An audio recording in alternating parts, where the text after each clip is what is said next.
বৃহস্পতিবার সকালে বিদ্যারতন এমই স্কুলে ঘটে যায় এক অস্বাভাবিক ঘটনা। ফলে গোটা এলাকায় তীব্র চাঞ্চল্য সৃষ্টি হয়। স্কুল চলাকালীন হঠাৎ কয়েকজন ছাত্রী অস্বাভাবিক আচরণ শুরু করে, যা দ্রুত অনেকের মধ্যে ছড়িয়ে পড়ে। প্রতিদিনের মতোই বৃহস্পতিবার সকালেও স্কুলে ক্লাস চলছিল, কিন্তু সকাল 11টা নাগাদ এক ছাত্রী আচমকা অদ্ভুত আচরণ শুরু করে। নাচতে লাফাতে থাকা অবস্থায় সংজ্ঞা হারিয়ে ফেলে। কয়েক মিনিটের মধ্যে একই ঘটনা একের পর এক ছাত্রীদের মধ্যে দেখা দেয়। মাত্র 10 মিনিটে অন্তত 20 জন ছাত্রী একইভাবে সংজ্ঞা হারিয়েছে বলে জানা গেছে।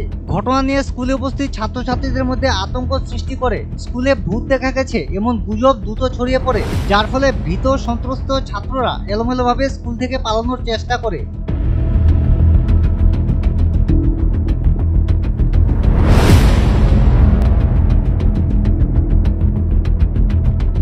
পরিস্থিতি নিয়ন্ত্রণে আনতে স্কুল পরিচালনা সমিতির সভাপতি জরুরি বৈঠক করেন এবং অবস্থা বিবেচনা করে তাৎক্ষণিকভাবে স্কুল ছুটির ঘোষণা করা হয়। তবে বিশেষজ্ঞদের একাংশ এই ঘটনাকে গণহিস্টোরিয়া বলে মনে করছেন। স্কুলে যখন বেগতিক দেখি আমরা পর্টাল অ্যাটেন্ডেন্স মাত্র 1 ক্লাস রয়েছে, যার পরিপ্রেক্ষিতে আমরা স্কুলটা আজকের লাগে বন্ধ করতে বাধ্য হয়েছি। এদিকে স্কুল ছুটির পর সংজ্ঞা হারানো ছাত্রীদের অভিভাবকরা স্থানীয় মোল্লাবাড়িতে ছুটে গেছেন এবং অনেকেই ধর্মীয় উপায়ে এই রহস্যজনক ঘটনার সমাধান খোঁজার চেষ্টা করেন বলে জানা গেছে। যারা যে অসুস্থ অবস্থায় পড়িয়ে করে তারা লইয়া হসপিটাল বা মোল্লাবাড়ি যাওয়াও, আর গার্জিয়ানদের খবর দেওয়া, লগে লগে গার্জিয়ানদের খবর দেওয়া হয়েছে। গার্জিয়ানও আইসন, তারা লইয়া মোল্লাবাড়ি বা ডাক্তারও যাওয়া হয়েছে। যদিও বিশেষজ্ঞরা মনে করেন গণহিস্টেরিয়ার ক্ষেত্রে আতঙ্কিত না হয়ে ধৈর্য ধরে পরিস্থিতি সামলানো উচিত। জানা গেছে বিদ্যারতন এমই স্কুলে আগেও এ ধরনের ঘটনা পরিলক্ষিত হয়েছে। 2018 সালে ঠিক এমনই একটি ঘটনা ঘটেছিল, যেখানে একাধিক ছাত্রী একইভাবে সংজ্ঞা হারিয়েছিল।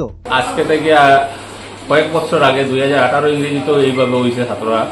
তখন মোল্লা বা ডাক্তারের পরামর্শ নিয়ে এরারে ঠিক করা হয়েছে। ঘটনা দেখিলোঁ স্কুলত। ইয়াৰ আগতে হৈছিল বুলি মই শুনিছিলোঁ, কিন্তু মই আজি বৰ্তমান মোৰ নিজ চকুৰে দেখা পালোঁ।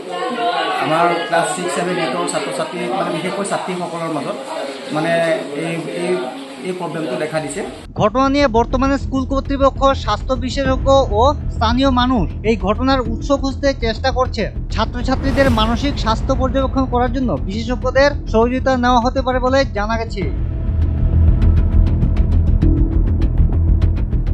Bureau report, north east update.